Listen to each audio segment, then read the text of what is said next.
రాష్ట్రంలో కూరగాయల సాగును పెంచేందుకు ప్రభుత్వం రైతులకు ప్రత్యేక కిసాన్ ఐడి కార్డులు జారీ చేయనుంది. వీటి ద్వారా లోన్లు, మార్కెటింగ్ సదుపాయాలు ఈజీగా అందుతాయి.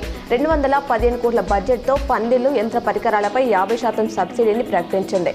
రాబోయే 5 ఏళ్లలో సాగు విస్తీర్ణాన్ని 2.50 లక్షల ఎకరాలకు పెంచడమే లక్ష్యంగా పెట్టుకుంది. ఇందల్వై సొసైటీ ఆధ్వర్యంలో మహాజన సర్వసభ్య సమావేశం సీఈఓ శ్రీకాంత్ ఆధ్వర్యంలో జరిగింది. రంజల్ మండలం నీల ప్రాథమిక వ్యవసాయ సహకార సంఘంలో ప్రత్యేక అధికారి అశోక్ కుమార్ ఆధ్వర్యంలో మహాజన సభ నిర్వహించారు.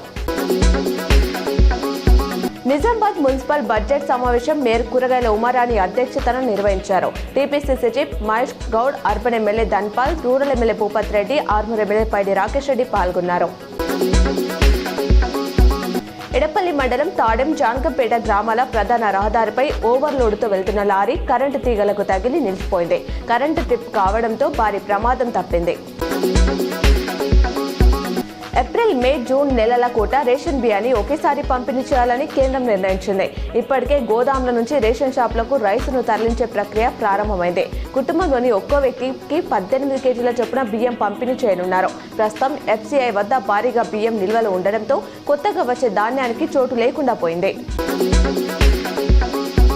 కామారెడ్డి జిల్లా మద్నూర్ మండలంలోని జిల్లా పరిషత్ ఉన్నత పాఠశాలలో ఏర్పాటు చేసిన 10వ తరగతి పరీక్ష కేంద్రాన్ని జిల్లా కలెక్టర్ ఆశీష్ సాంగ్వాన్ ఆకస్మికంగా తనిఖీ చేసి పరీక్ష వ్రాస్తున్న విద్యార్థుల హాజరు శాతం, సౌకర్యాలపై విద్యాశాఖ అధికారి రాజును అడిగి తెలుసుకున్నారు.